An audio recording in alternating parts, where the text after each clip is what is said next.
วันนี้เราจะมาเบิ่งเนาะวิธีการเลือกรถเนาะเราได้ค่อยได้เขียนโปรแกรมตัวนึงเนาะเพื่อง่ายในการเลือกรถว่าเราอยากได้รถตัวใดเนาะเราก็จะมีอินดิเคเตอร์ตัวนี้เนาะมีตัวเปลี่ยนไปป้อนใช่ว่าเรื่องราคาเรื่องความหรูหราเรื่อง performance เรื่องความคุ้มค่าการออกแบบภายนอกภายในเนาะความสมดุลของมอเตอร์มีตัวเลือกให้เนาะซึ่งปัจจุบันนี้เราเป็นค่อยได้เห็นคร่าวๆเนาะก็คือมีอย่างนี้เนาะอันนี้ก็จะมีรายละเอียดใส่อยู่นี่ว่าความคุ้มค่าราคาแต่ไหนมันมีค่าเท่าไหร่เนาะซึ่งเราสามารถตื่มใส่เองเลยเนาะสมมุติว่าคือตัวนี้ค่อยไล่เอามีแต่เพียงแค่เอา BM ออกเนาะค่อยบอกใส่ BM ใส่เนาะแล้วก็เอา ID4 ออกเนาะเอา ID4 ออกเรียบร้อยละ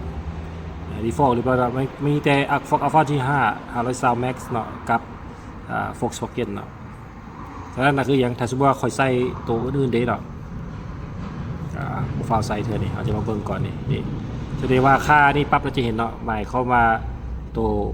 ราคาเนาะของ Atto 3แล้วเป็นสีฟ้าเนาะแสดงว่าอย่างราคาจะสูงกว่าเนาะ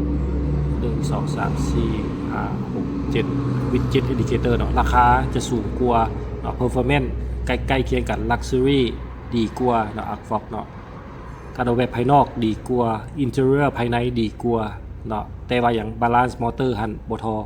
ก็นะ Atto 3เนาะแสดงว่า Atto 3ชนะไปตัวนี้เนาะ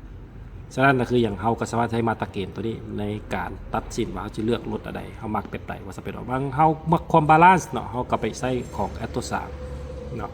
ถ้าว่ามัก performance เฮามักแบรนด์อันนั้นก็ต่างหากอีกเนาะอันนี้เป็นอินดิเคเตอร์ที่เห็นคร่าวๆเอาไปทดลองใช้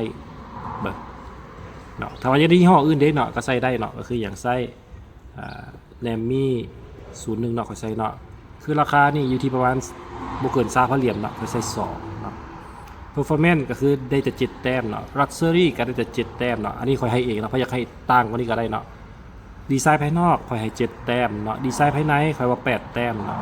ความสมดุลค่อย10เลยเนาะแล้วค่อยก็แอดโมเดลเข้าไปนะเขาก็จะมีแรมมี่อยู่นี่เนาะมีแรมมี่อยู่นี่ฉะนั้นคือเขาก็มาเทียบได้Volkswagen ออกเนาะนี่แสดงว่ามีแต่3ค่ายเท่านั้นเนาะฉะนั้นคืออย่างตัวสีแดงหั่นและแม่นอย่างแมน Arcfox เนาะตัวสีเขียวมันจะเป็นแรมมี่เนาะฉะนั้นคืออย่างอันนี้เป็นค่อยให้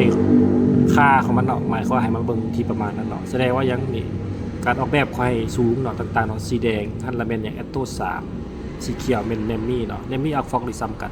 เขาก็เห็นความแตกต่างว่าเขาจะเลือกได้เลยว่าเขาจะได้รถอันนี้หรือบ่เขาให้คะแนนไปโดยไส้อย่างโดยไส้แนวคิดโดยไส้ความรู้สึกของตัวเองได้